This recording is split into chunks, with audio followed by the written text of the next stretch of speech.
రాష్ట్రంలో కూటమి ప్రభుత్వం ఏర్పాటైన తర్వాత అంగన్వాడీలకి ఎటువంటి డిమాండ్స్ కూడా ఇంతవరకు కూడా నెరవేర్చలేదంటూ ఈరోజు రాష్ట్ర వ్యాప్తంగా కూడా రిలే నిరాదీక్షలు చేస్తున్న నేపథ్యం కూడా కనిపిస్తుంది. ఇదే క్రమంలోనే ప్రస్తుతం మనం చూసుకుంటే విజయనగరం కలెక్టరేట్ వద్ద కూడా భారీగా రిలే నిరాదీక్షకు కూడా పూనుకున్న నేపథ్యం కూడా కనిపిస్తుంది. ప్రధానంగా చూసుకుంటే వీళ్ళకి అంతా కూడా 26,000 రూపాయలు వీళ్ళకైతే మినిమం జీతం అయితే ఇవ్వాలంటూ కూడా ప్రధానంగా చెప్తున్నారు. అదే గ్రాడ్యుయేట్ అమలు చేయాలి, అలాగే టీచర్స్, అలాగే వెల్ఫేర్ సంబంధించినటువంటి ప్రతి ఒక్క వీళ్ళకి రావాల్సిన ప్రతి ఒక్క బగాయిలు కూడా రావాలంటూ కూడా చెప్పుకోవాల్సిన పరిస్థితి కనిపిస్తుంది.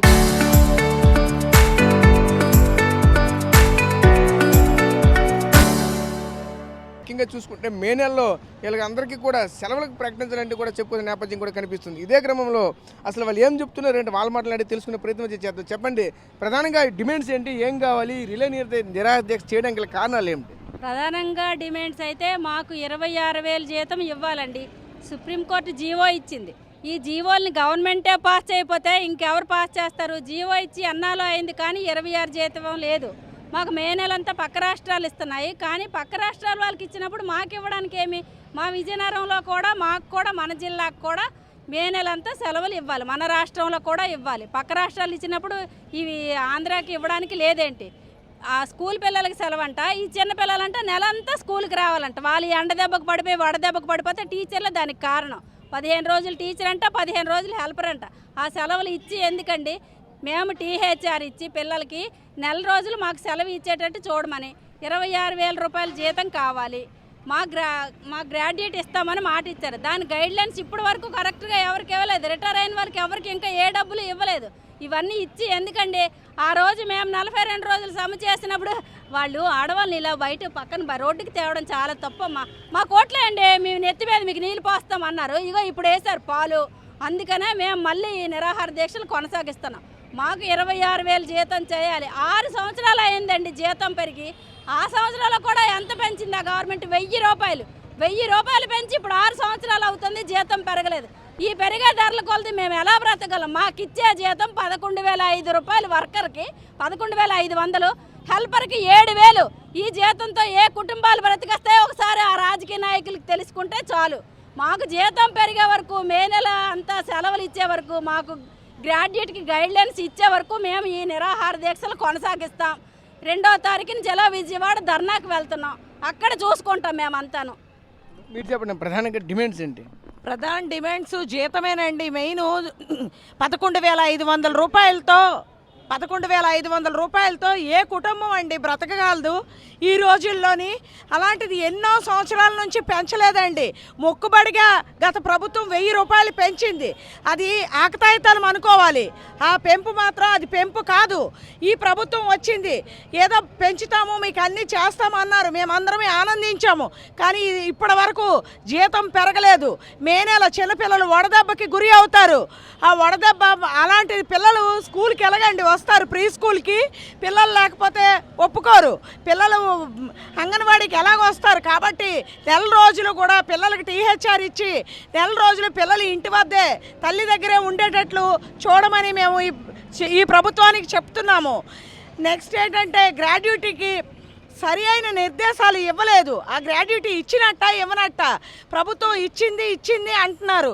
ఏది ఆ గ్రాడ్యుయేటీ ఎవరికి అందుతుందండి? రిటైర్ అయిపోయిన వాళ్ళు ఎవరు ఇంతవరకు కూడా ఏ రూపాయి కూడా తీసుకోలేదు. వాళ్ళు చాలా ఇబ్బందులు పడుతున్నారు. చాలామంది అయితే అనారోగ్య పాలైపోయారు.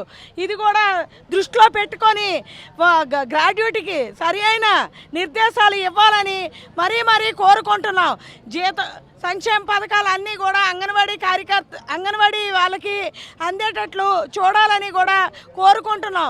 ముఖ్యంగా జీతం అనేది పెంచాలండి. పెంచకపోతే ఈ రిలే నిరాహార దీక్షలుగా మారి ఇంకా ఉధృతంగా మేము పోరాడతామని మరీ విన్నవించుకుంటున్నాము.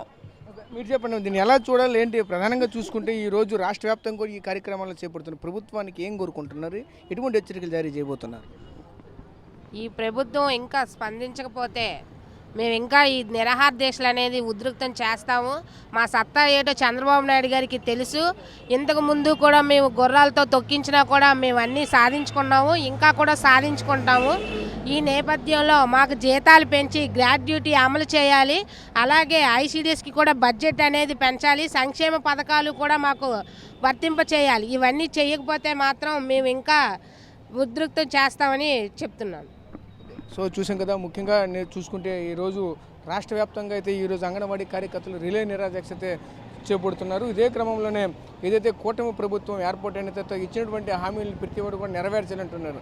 గత ప్రభుత్వానికైతే మేమేంటో సవి చూసింది, అదే పరిస్థితి మీకు కూడా వస్తుందంటూ కూడా ఒకవైపు ప్రభుత్వానికి కూడా హెచ్చరికలు జారీ చేస్తున్న నేపథ్యం కూడా కనిపిస్తూ ఉన్నది. ముఖ్యంగా చూసుకుంటే ఈ 11,500 రూపాయలతో ప్రస్తుత రోజుల్లో ఏం చేయాలో ఏం తోచలేని పరిస్థితి. మాకైతే కనీసం 26,000 జీతం అయితే ఖచ్చితంగా పెంచాలంటూ కూడా చెప్పుకొస్తున్నారు. అదేవిధంగా సంక్షేమ పథకాలు ఏ ఒక్కటి కూడా మాకైతే అందటం లేదు.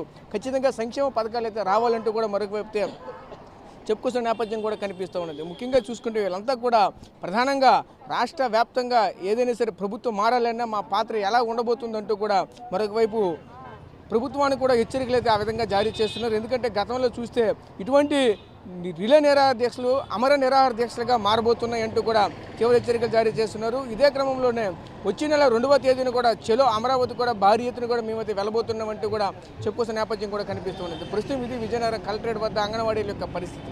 కెమెరా పర్సన్ నాయుడుతో రాజేష్, RTV, విజయనగరం నుంచి. చరిత్ర సృష్టించినోడు ఇప్పుడు ఆ చరిత్రని తిరగరాయబోతున్నాడు.